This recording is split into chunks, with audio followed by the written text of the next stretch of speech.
Hi students, कैसे हैं आप सब? Hope all good.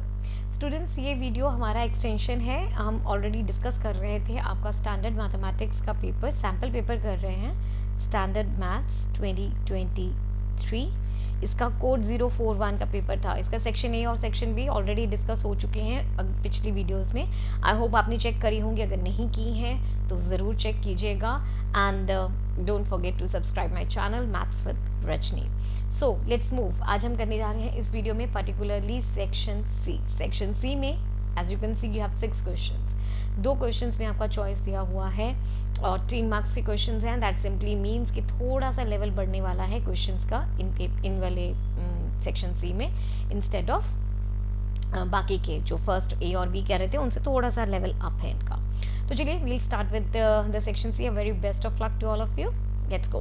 26 क्वेश्चन करने वाले हैं। तो ये कह रहा है national art convention got registrations from students from all parts of the country if of which 60 are interested in music. ऐसा करते हैं, साथ साथ लिखते जाते हैं, बाद में इजी हो जाएगा क्वेश्चन करना। ओके, तो म्यूजिक में 60 स्टूडेंट्स आर इंटरेस्टेड। आगे क्या है? 84 students are interested in dance. तो डांस में कितने इंटरेस्टेड हैं? 84 स्टूडेंट्स। और बचता क्या है उसके बाद? 108 students are interested in handicraft. तो हैंडीक्राफ्ट में 108 स्टूडेंट्स इंटरेस्टेड हैं। मतलब नेशनल आर्ट कन्वेंशन चल रहा है, रजिस्ट्रेशन आई है स्टूडेंट्स की पूरी कंट्री में से। उसमें देखा गया कि जो 60 स्टूडेंट्स हैं वो म्यूज़िक में इंटरेस्टेड हैं, 84 स्टूडेंट्स डांस में इंटरेस्टेड हैं और 108 स्टूडेंट्स जो हैं वो हैंडीक्राफ्ट में इंटरेस्टेड हैं। अब for optimum cultural exchange, organizers wish to keep them in the minimum number of groups such that each group consists of students interested in the same art form। मतलब उन्होंने अभी कुछ ग्रुप्स बनाने हैं और वो चाहते हैं कि इन ग्रुप्स में स्टूडेंट्स सेम आर्ट फॉर्म के रहें। जैसे अगर ग्रुप्स बने हैं, सपोज करो कुछ कितने ग्रुप्स बने, आई डोंट नो। अगर एक ग्रुप में म्यूज़िक के ही सारे स्टूडेंट्स रहेंगे और एक में हैंडीक्राफ्ट के ही सारे रहेंगे, एक में डांस के ही सारे रहेंगे, ऐसे बहुत सारे ग्रुप बनेंगे, बहुत सारे ग्रुप्स। अब म्यूज़िक, एक ग्रुप में अगर म्यूज़िक के हैं तो म्यूज़िक के ही स्टूडेंट्स रहेंगे, जिनमें हैंडीक्राफ्ट के हैं वो हैंडीक्राफ्ट के ही स्टूडेंट्स रहेंगे, या जिनमें डांस के हैं तो वो डांस के ही स्टूडेंट्स रहेंगे। ठीक है, ऐसे करके ग्रुप्स बनाने हैं अपने अलग अलग। अब क्वेश्चन आपको क्या कह रहा है? You have to find the number of students in each group. अब आपने ये पता करना है कि इस तरीके से करते करते हर ग्रुप में कितने स्टूडेंट्स आएंगे। ओके, इस प्रॉब्लम, ये आपका ज़्यादा कॉमन सेंस लाइक ग्रास्प करने के लिए है कि यहाँ पे क्या हो रहा है। देखो, यहाँ पे मेरे पास 3 ग्रुप आए। पहला म्यूज़िक का, दूसरा डांस का, तीसरा हैंडीक्राफ्ट का। म्यूज़िक में मेरे 60 स्टूडेंट्स थे, डांस में मेरे 84 स्टूडेंट्स थे और हैंडीक्राफ्ट में मेरे पास 108 स्टूडेंट्स थे। ओके, ये 3 स्टूडेंट्स थे। अब वो कह रहा है मैंने ग्रुप्स बनाने हैं। तो ग्रुप बनाने के लिए जब मैं ऐसे ग्रुप बना रही हूँ, मेरे पास 2 चीज़ें होती हैं कंसिडर करने के लिए। एक होती है HCF, एक होती है LCM। यहाँ पर LCM की बात नहीं होगी क्योंकि वो मल्टीपल्स की बात हो जाती है, that goes to the multiples thing. But यहाँ पर मेरे को क्या चाहिए? फैक्टर चाहिए। 60 के फैक्टर चाहिए, 84 के फैक्टर चाहिए, 108 के फैक्टर चाहिए। तो जो सबसे बड़ा कॉमन फैक्टर होगा इन सब में से, उनका हम ग्रुप बना देंगे। समझ रहे हो? Let's go with this so that you can understand. तो यहाँ पे देखते हैं। अब अगर मैं 60 के फैक्टर्स बना रही हूँ, इसको एक बार प्रॉपरली लिख लेते हैं। अभी मेरे पास पहले तो हम बात कर लें म्यूज़िक में है 60 स्टूडेंट्स। अगर मैं 60 के फैक्टर्स बनाऊंगी तो ये है 2 × 2 × 3 × 5, यानी कि 2 raised to power 2 × 3 × 5। आगे बात करते हैं डांस की। डांस में मेरे पास 84 और 84 के फैक्टर्स 2 × 2 × 3 × 7, यानी कि 2 raised to power 2 × 3 × 7। आगे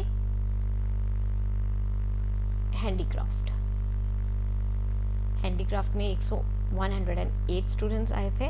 तो ये होगा 2 × 2 × 3 × 3 × 3, यानी कि 2 raised to power 2 × 3 raised to power 3। ये है मेरे पास इनके फैक्टर्स।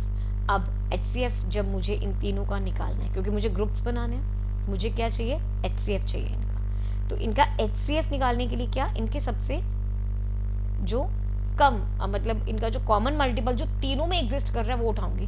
2⁻², तीनों में एग्जिस्ट कर रहा है, ओके। 2⁻², तीनों में एग्जिस्ट कर रहा है। और क्या चीज तीनों में एग्जिस्ट कर रही है, 3 और यहाँ पर 3 है, यहाँ पे 3 है, उसमें से एक उठा लो क्योंकि एक तीनों में एग्जिस्ट कर रहा है, ओके। सो इंटू 3, यानी कि इसका HCF कितना आ गया, 12, राइट। यहाँ तक क्लियर है। यानी कि अब मेरे पास जो ग्रुप्स बनेंगे, इस चीज को समझिए, यहाँ पर मेरे पास जो ग्रुप्स बनेंगे, बहुत सारे ग्रुप्स बनेंगे, मल्टीपल ग्रुप्स बनेंगे। हर एक ग्रुप में कितने होंगे, 12 स्टूडेंट्स, ओके। अब find the number of students in each group. पहले क्वेश्चन का हमारा आंसर आ चुका है, कितने स्टूडेंट्स हैं हर एक ग्रुप में, 12। So this is your answer 1।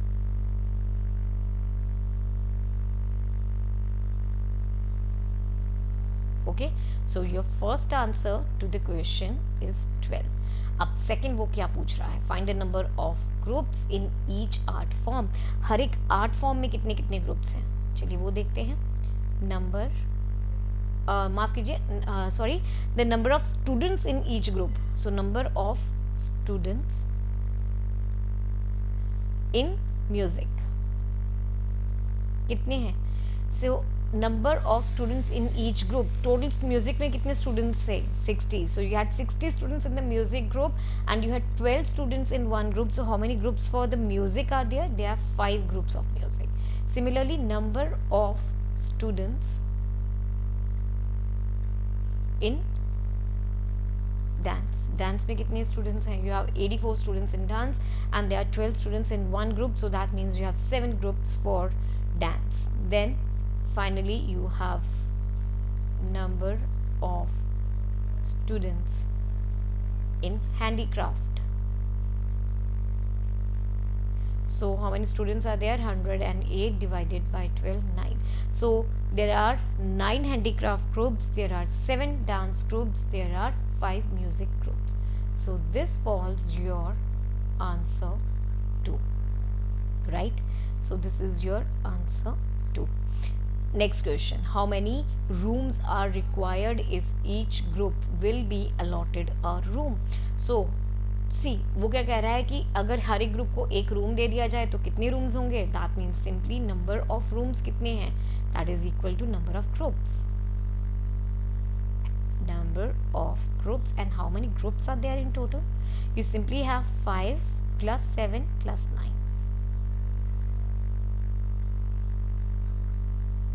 That is 21 groups. Okay, so you got your third answer as well.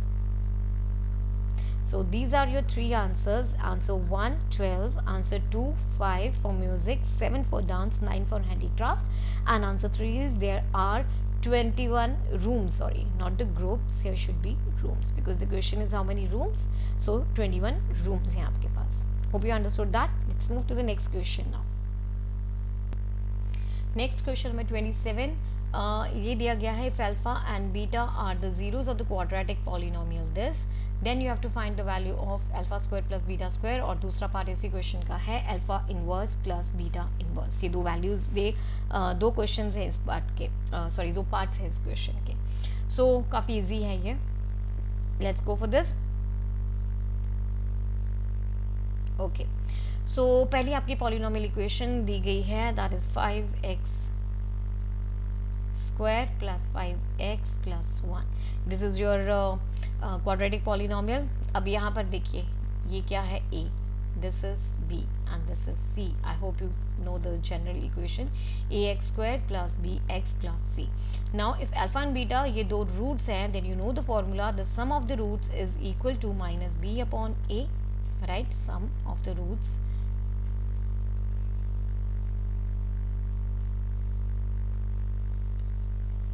is equal to minus b upon a and product of the roots is equal to c upon a.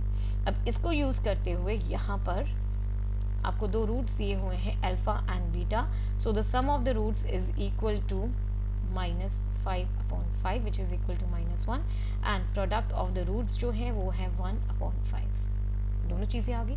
Now let's go to the first thing that you have to find out, a part alpha square plus beta square.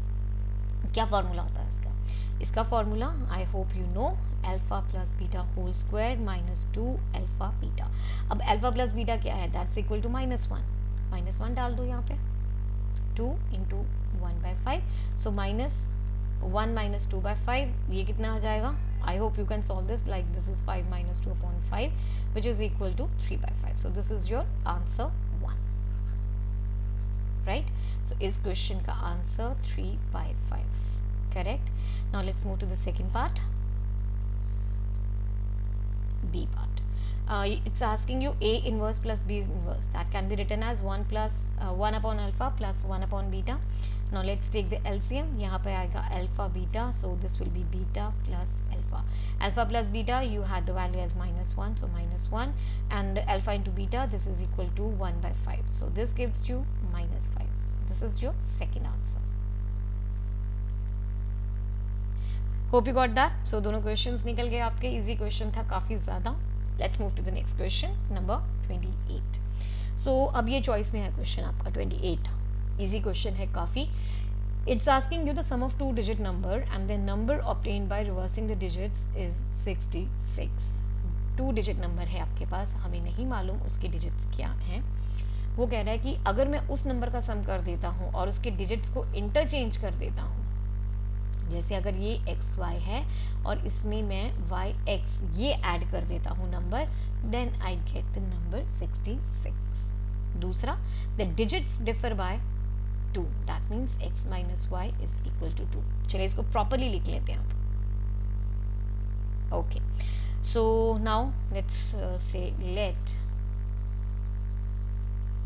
Unit digit x मान लो और tenth digit मान लीजिए y है। So what will be the number formed now? Number obtained कैसे निकालते हैं? ये unit digit है और ये टेंथ डिजिट है, so this will be 10 into y plus x which is equal to 10y plus x. Now this is the original number obtained. Now let's reverse the digit. Reverse, जब मैंने digits को reverse कर दिया है, then I get the unit digit as y and tens digit उस case में कितना हो जाएगा x. So what will be the now new number obtained? New number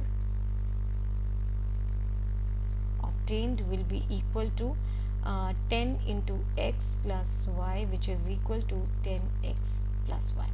Now दो चीज़ें हैं। पहली चीज़ जो क्वेश्चन में दी हुई है कि the sum of the 2 digit number and the number obtained by reversing the digits is equal to 66. So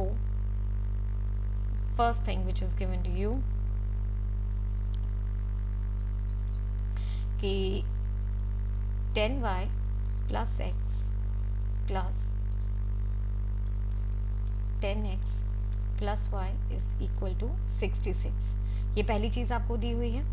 सो इसको ऐड कर लोगे तो x plus 10x this will be 11x और 10y plus y this will be equal to 11y, this is equal to 66, 11 common, x plus y is equal to 66, this will give you x plus y is equal to 66 divided by 11, that will give you 6। दूसरी चीज़ आपको यहाँ पर जो दी गई है that the digits differ by 2, so that means according to the question it can be x minus y is equal to 2 और y minus x is equal to 2, totally your call, जो मर्जी लिख सकते हो आप। Okay, so I am taking x minus y is equal to 2, सो यहाँ पे मेरे पास आ गया था x plus y is equal to 2, तो इसको कर लेते हैं x plus y is equal to 6, sorry. अब इन दोनों को जब मैं ऐड करूँगी ये कट जाएंगे and you have 2x is equal to 8 which gives you x is equal to 4, और अगर x 4 है तो y हो जाएगा 2। ओके, अब मेरे पास दो चीज़ें आ गई हैं इस क्वेश्चन में कि पहली तो x 4 तो y 2, सो ये भी तो हो सकता है कि y minus x is equal to 2, so दूसरी प्रोबेबिलिटी क्या थी कि x 2 आएगा और y 4 आएगा।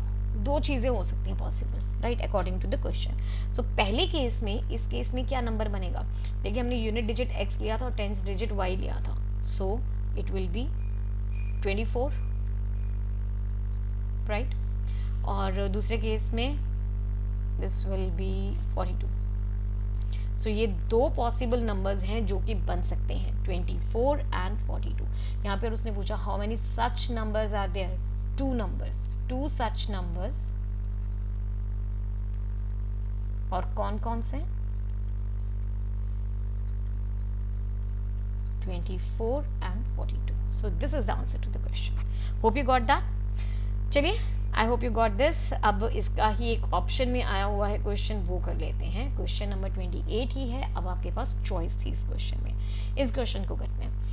पहली बात तो यहाँ पर 1/√x है. This thing is like dicey about कि आपके सिलेबस में है कि नहीं. चलिए, क्वेश्चन आया हुआ है, लेट्स सॉल्व.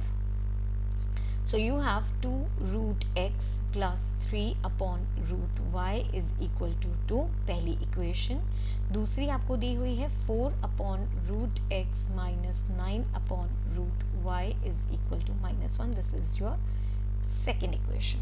ओके, अब डायरेक्टली तो इसको कर नहीं सकते हैं सॉल्व. हम एक काम कर सकते हैं, I will put some u is equal to 1/√x and v is equal to 1/√y. Okay, अगर ये है तो पहली इक्वेशन आपकी बन जाएगी 2u plus 3v is equal to 2, and दूसरी इक्वेशन आपकी बन जाएगी 4u minus 9v is equal to -1. अब दोनों इक्वेशंस को साइमल्टेनियसली सॉल्व कर लेते हैं. यहाँ पे -9v है, यहाँ पे 3 है. I will do one thing, I will multiply it with 3. Okay, तो जब इसको 3 से मल्टीप्लाई करा है मेरे पास यहाँ पे, I will write it like 6u plus 9v is equal to 6. Add कर लो, ये दोनों कट जाएंगे. You have 10u is equal to 5 और u इज इक्वल टू 1/2. अब u क्या था, u was 1/x, √x, right. So this is 1/2. Squaring both sides, 1/x is equal to 1/4. x कितना आ गया, 4. That's it. x की value, एक value मेरे पास आ गई है. I got x as 4. दूसरी चीज़, दूसरा क्वेश्चन, यहाँ पर आपने निकालनी है y की वैल्यू. सो इसको पिक कर लेते हैं. 2u plus 3v was equal to 2. u जो था वो 1/2 आ गया था, plus 3v is equal to 2. So 3v will be, ये कट जाएगा, 1 you will have over here, so 2 minus 1, this is 1, v is equal to 1/3. What was v? It was equal to 1/√y, this is equal to 1/3. तो squaring both sides, you have 1/y is equal to 1/9, which gives you y is equal to 9. So मेरे पास दोनों values आ गई, ठीक है. x की value 4 आ गई और y की आ गई 9. I got both the values, right? So hope you understood this. Next question पे चलते हैं. Question number 29. ओके, फिर चॉइस में आपके पास क्वेश्चन आ गया. दोनों ही सर्कल्स के रिलेटेड क्वेश्चन है, टेंजेंट्स के रिलेटेड क्वेश्चन हैं. सो फर्स्ट पार्ट इस क्वेश्चन का आपको दिया हुआ है कि पी ए और पी बी टेंजेंट्स हैं जो कि इस पर्टिकुलर सर्कल पे ड्रॉ किए गए हैं from an external point P. So P से पी ए और पी बी, ये दो टेंजेंट्स निकले हैं. Chord AB makes an angle of 30 degree with the radius at the point of contact. सो ये देखिए, कॉर्ड ए बी जो है वो बना रही है angle of 30 degree with the radius at the, यहाँ पर कॉन्टैक्ट हो रहा, तो इसका मतलब क्वेश्चन के हिसाब से ये वाला एंगल जो है, this is your 30 degree angle, right. दूसरी चीज, if the length of the chord is 6, यहाँ पर ये लेंथ जो है वो आपको 6 दी हुई है, then you have to find out the length of this P A. Okay, let's go. Fine. So यहाँ पर आपको दिया हुआ है, दो चीज़ें दी हुई हैं कि this is equal to 30 degree and this A B is equal to 6. Let's write down. You are given A B is equal to 6 centimetre and angle O A B is equal to 30 degree. और you have to find out in the question is, आपको निकालना है cord P A की length और ओ ए की length, ये दो lengths निकालनी है अपने. ओके, चलो, this is given to you. Let's write down. And to find, you have to find out PA and OA, ये दो लेंथ्स निकालनी है. ओके, पहले PA की बात कर लें, OA बाद में निकाल लेते हैं. So let's go with the PA thing. PA को निकालने के लिए I will take the triangle, ये वाला. सो सोल्यूशन, सबसे पहले अगर मैं triangle O A B consider करती हूँ, so in this triangle what is there, see if I drop a perpendicular from O to A B, let's say this point is P, so OP is perpendicular on AB. पहली चीज, अगर OP AP पर perpendicular है, then you know that theorem that a perpendicular drop from the center of the circle bisects the chord perpendicular तो वो है ही, okay? So perpendicular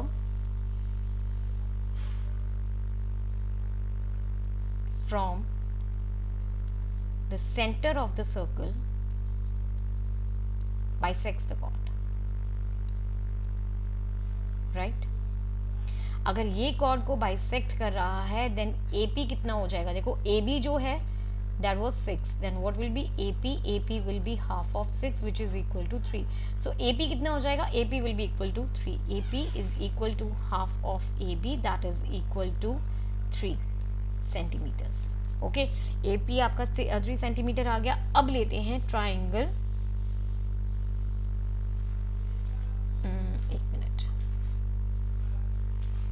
triangle OAP। सो इस triangle के अंदर देखो मेरे को क्या, what I have to get is OA, what I know is AP, मेरे को चाहिए हाइपोटेन्यूज, पता मुझे बेस है, then what will I take, cos of 30 degree is equal to AP upon OA। What is cos of 30 degree, √3/2, AP that is equal to 3 and OA I have to find out. So what will be OA? OA will be 3 into 2 upon √3, तो ये कटेगा √3 पे, so 2√3 centimetres will be the answer to OA। तो पहली चीज हमने निकाल ली है and that is the radius OA, that is 2√3 centimetres. एक चीज आ गई। Now let's move with the second thing you have to find out, that is you have to find out the length of PA, okay? PA की length पे चलते हैं। अब यहाँ पे look at this thing, if you know यहाँ पर ये 30 है तो ये एंगल भी 30 डिग्री है, because OA is equal to OB, so if angle OBA is equal to angle OAB that is equal to 30 degree, क्यों? ये एक आइसोसेलेस ट्राइंगल बना रहे थे, ठीक है? तो ये दोनों हो गई, इक्वल हो गए। अगर ये 30 है, ये 30 है, एंड ये कितना हो जाएगा, angle AOB will be equal to 180 minus 30 angle sum property of the triangle, so ये कितना आ जाएगा 120 डिग्री, एंगल AOB 120 आ गया। अब सिमिलरली मैं ट्राइंगल ले रही हूँ इन ट्राइंगल APB, फाइन। अब APB के अंदर क्या है, यू नो वन थिंग, एक चीज और, angle OAP is equal to 90 degree is equal to angle OBP. Now what is the reason for the same? Yes, radius always falls perpendicularly on the tangent, falls perpendicularly on tangent, ठीक है? तो इसका मतलब अगर OAP 90 है, OBP भी 90 है, अब क्या करते हैं, क्वाड्रिलेटरल उठाते हैं OABP, राइट? एक नेक्स्ट स्लाइड ले लेते हैं यहाँ पे। So in quadrilateral OAPB what you have, यहाँ पे देखिए ये था एंगल AOB प्लस ये वाला एंगल प्लस ये वाला एंगल प्लस ये वाला angle is equal to 360 degree, so this gives you angle OAP plus OBP plus AOP plus angle APP is equal to 360 degree, angle sum property of the quadrilateral। अब angle OAP कितना है, 90, हमने अभी discuss किया था, ये भी 90 है, राइट? AOB हमने अभी निकाला है, that is equal to 180 degree. अब APB कितना निकलेगा वो मुझे नहीं मालूम, this is equal to 360 degree, so angle APB will be equal to 360 minus 90 minus 90 minus 120 which is equal to 60 degree। अब now notice one thing, यहाँ पर अगर मैं इस ट्राइंगल को लेती हूँ, थोड़ा सा इसको अगर मैं रब कर दूँ, वेट,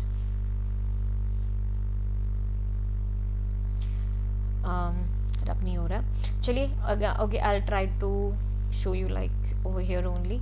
यहाँ पर ये वाला जो एंगल है, ये वाला angle B A P, I write it over here, angle B A P, this is equal to 90 minus 30 degree, that is equal to 60 degree.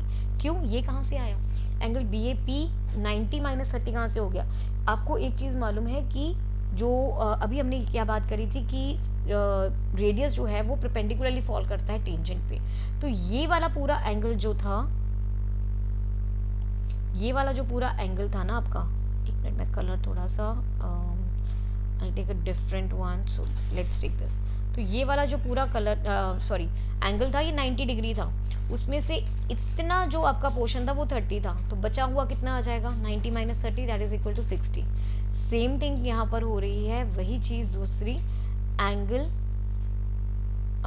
A B P that is also equal to 60 degree. Okay, अब ये angle A P भी यहाँ पे दोबारा से बनाते हैं ताकि आपको थोड़ा सा क्लियर पिक्चर मिल जाए। सो ये था आपका ये वाला ट्रायंगल, ये ए पॉइंट था, ये बी पॉइंट था और ये सी पॉइंट था। ये वाला एंगल अभी हमने निकाला 60 डिग्री आ गया, ये वाला एंगल भी हमारा 60 डिग्री आ गया, ये वाला एंगल अभी निकाला 60 degree. So what is this? This is an equilateral triangle, right? Triangle A B P is an equilateral triangle. अब इक्विलैटरल ट्रायंगल की तीनों साइड्स इक्वल होती हैं। ए बी आपको ऑलरेडी 6 दिया हुआ है, इसका मतलब ए पी भी 6 हो गया है और बी पी भी 6 हो गया है। So A P is equal to B P is equal to A B is equal to 6 centimetres. तो मेरे दोनों आंसर्स निकल आए हैं यहाँ पे। दूसरा मेरे को पी ए की लेंथ चाहिए थी, वो मेरी 6 सेंटीमीटर आ गई है। Hope you understood this, right? So अगर आपको नहीं समझ में कुछ भी कंफ्यूजन है, एक बार दोबारा से रिकैप लेते हैं इस क्वेश्चन का। आपको दो चीज़ें दी हुई थी क्वेश्चन में, सिर्फ दो, एक तो ए बी की लेंथ दी हुई थी और ओ ए बी 30 डिग्री दिया हुआ था। उससे पहले क्या करा हमने, ये देखिए, अगर आई यूज द मार्कर, वेट, तो देखिए ये वाला एंगल, ये वाला अगर 30 है तो ये वाला भी 30 है, क्योंकि आइसोसेलेस ट्रायंगल बना रहे हैं। अगर ये दोनों एंगल 30 हो गए तो कौन सा angle, give me a minute,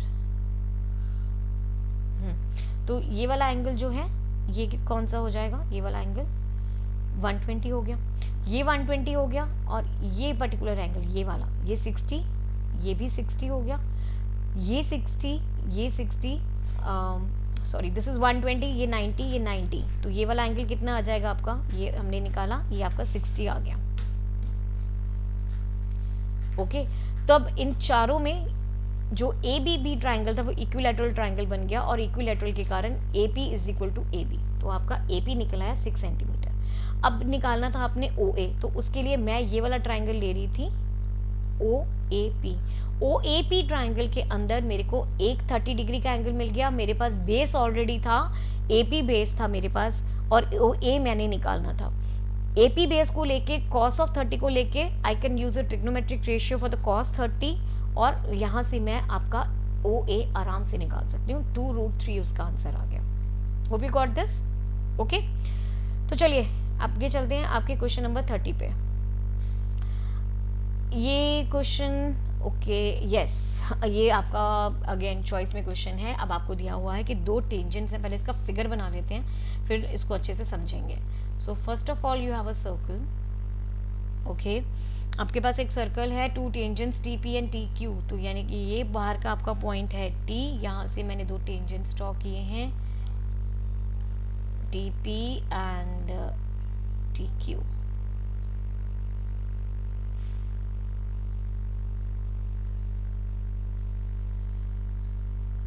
सो यहाँ पे P मान लो और यहाँ पे इसको Q मान लेते हैं। Now you have to prove that twice of PTQ, यानी कि ये एंगल जो है PTQ जो है that is twice of angle OPQ। O is the centre of the circle, okay. So अगर मैं इसको Y लेती हूँ, so you have to prove that X is equal to twice of Y, okay. ये आपने prove करना है, angle PTQ जो है that is twice the angle OPQ, done. तो चलिए सबसे पहले क्या है यहाँ पर, अगर मैं इसको लेती हूँ, you know this angle is equal to 90 degree, ये वाला एंगल जो है वो 90 डिग्री है।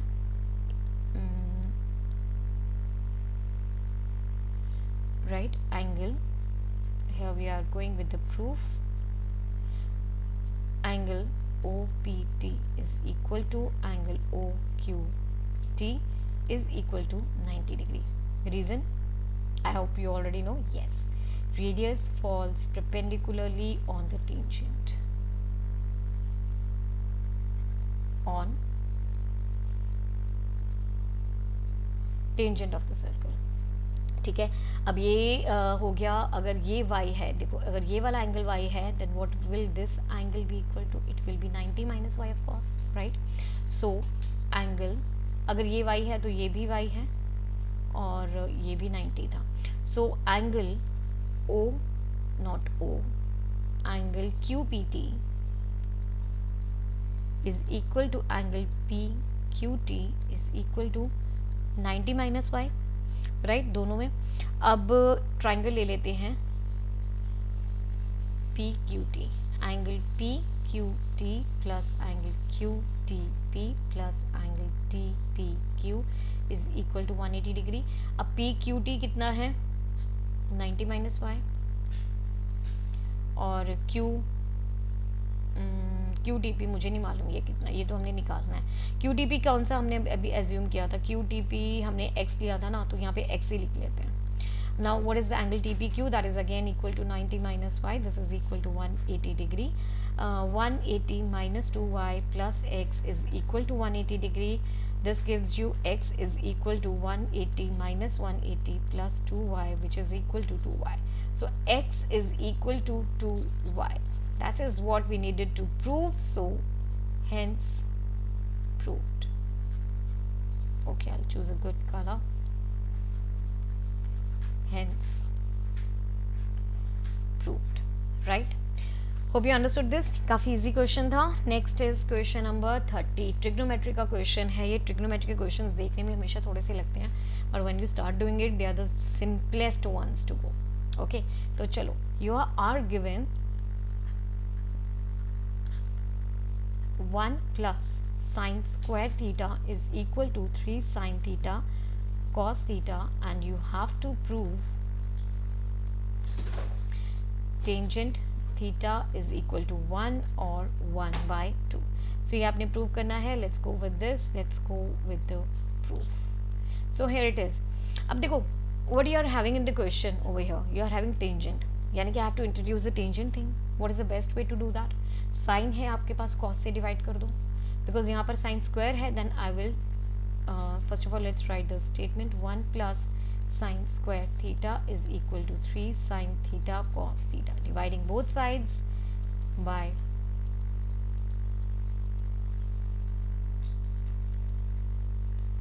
cos square theta.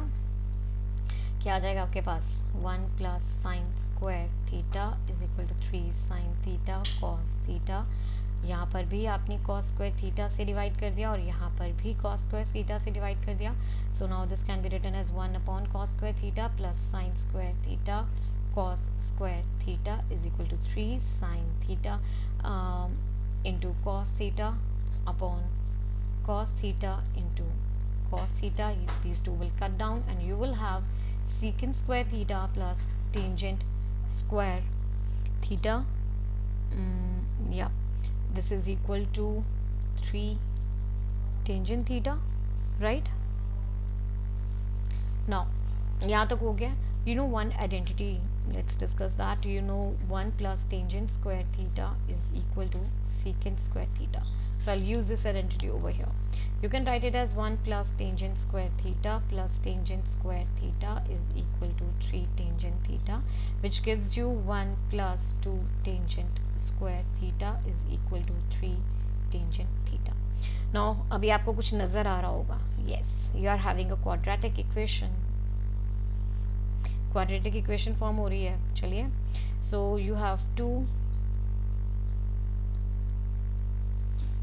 tangent square theta minus 3 tangent theta plus 1 is equal to 0.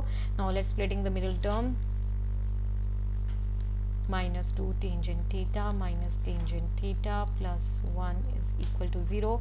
So I'll take the 2 tangent theta common. This will give me tangent theta minus 1 minus 1 tangent theta minus 1.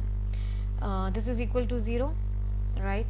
So you have the two factors now, which is first one is 2 tangent theta minus 1 and the second one is tangent theta minus 1 is equal to 0, which gives you देखो यहाँ पे 2 tangent theta minus 1 0 होगा और tangent theta minus 1 0 होगा, which gives you tangent theta is equal to 1 by 2 or 1 from here. ठीक है, and this is what you needed to prove, hence proved. Yes, we got it, right? So this is the answer to the question. Let's hope you got it. Next is question number 31. So ये last question है आपके section C का. Okay, statistics का question है. The length of the 40 leaves of a plant are measured correct to the nearest millimeter, and the data obtained is represented in the following table. You have to find the mean length of the leaves. तो यहाँ पर आपको data दिया हुआ है, आपने mean निकालना है. देखने में क्वेश्चन बहुत इजी है, बट प्रॉब्लम क्वेश्चन मतलब जो पूछा गया उसमें नहीं है, वो बहुत इजी है. देखो मीन के लिए सबसे बेस्ट चीज़ जो हम यूज़ करेंगे that will be the assumed mean method. Assumed mean method में हम लोग के पास क्या है, सबसे इजी है, सबसे इजी वाला. सो इस मेथड में जो एज्यूम्ड मीन मेथड में मीन निकालते हैं that is given bye assumed mean plus sigma F I D i upon sigma F I, क्योंकि फ्रिक्वेंसी आपको दी हुई है, नंबर ऑफ लीव्स यहाँ पे दिस रिप्रेजेंट्स योर फ्रिक्वेंसी, और यहाँ पर ये है आपकी क्लास इंटरवल. पर एक प्रॉब्लम है, क्या यहाँ पे क्लास इंटरवल आपका कॉन्टिन्यूस नहीं है. ये 126 है, ये 127 है. This is not a continuous frequency, this is not the continuous class interval.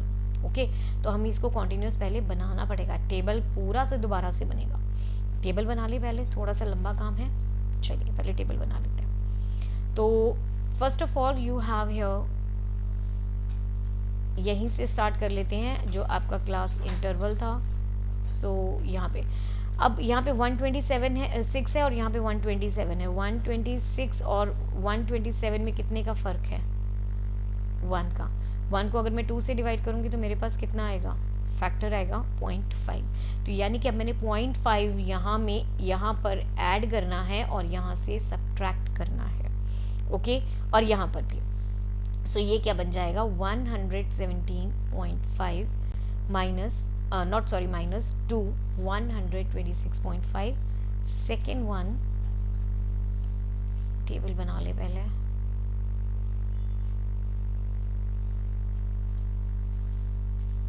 So this is the one. Okay, ये 126.5 to 135.5, राइट.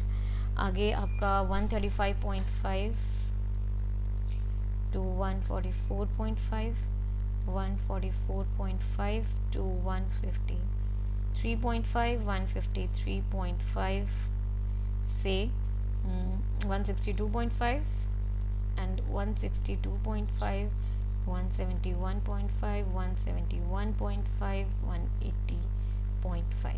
सो ये आपके क्लास इंटरवल्स बन गए. ठीक है, फ्रीक्वेंसी तो आपको दी हुई है, we will not touch it.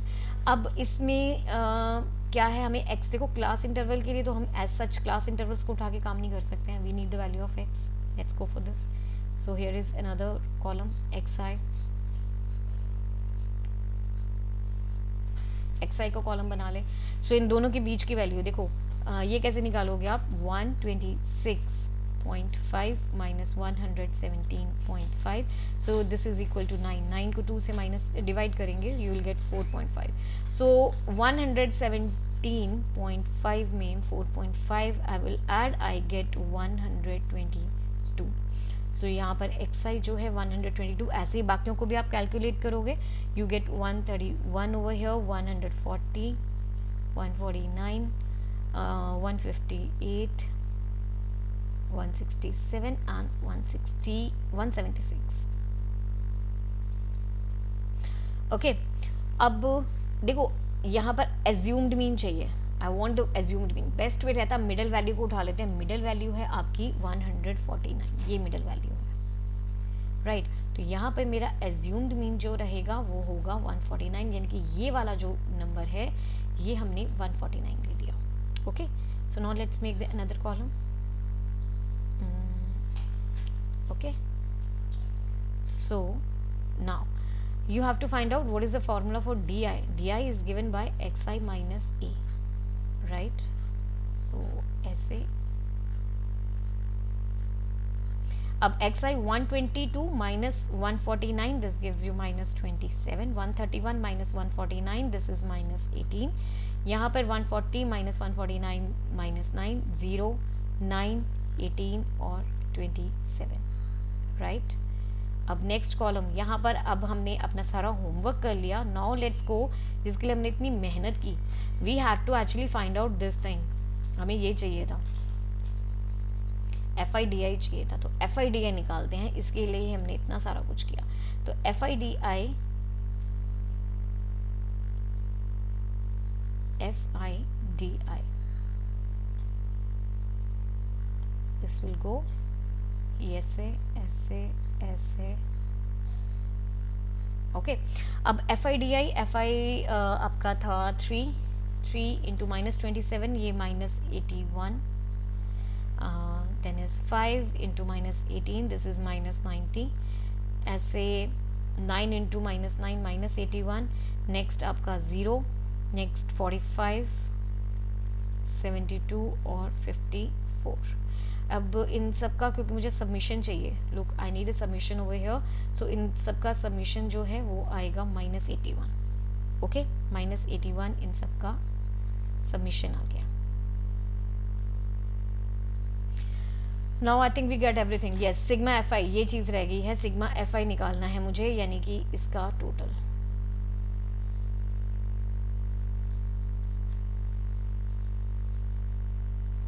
इनको आप टोटल ऐड करोगे, यू गेट अ 40. ठीक है, अब सब कुछ निकाल लिया, हमारा सारा काम हो चुका है. अब कुछ भी नहीं बचा, सिर्फ वैल्यूज डालते हैं और अपना मीन निकाल लेते हैं. Let's go. Okay,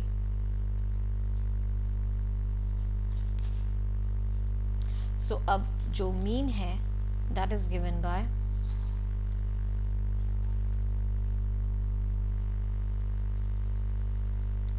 a plus sigma F I D i upon sigma F i. Assumed mean हमारे पास 149 था और ये आपके पास minus 81 upon 40. This gives you 149 minus 2.025 which is equal to 146.975. So this is the answer to the question. 146.975, this is the answer to the question. And students, इसके साथ 31 questions, not 31 actually 6, दो चॉइस में थे, उनको मिला के 8 questions हो गए. हमने सेक्शन सी के 6 क्वेश्चंस डन हो गए हैं 3 मार्क्स के. एंड अब आप देखिए कि आपको इनमें से कितने आते थे और आने चाहिए. स्टूडेंट्स, अगर आपका कोई भी क्वेश्चन है, कोई भी क्यूरी है, you want to ask me anything, can please put in the comment section. And of course don't forget to subscribe the channel. So that's all for this section. I'll come back to you soon with the section B for this paper. Best of luck.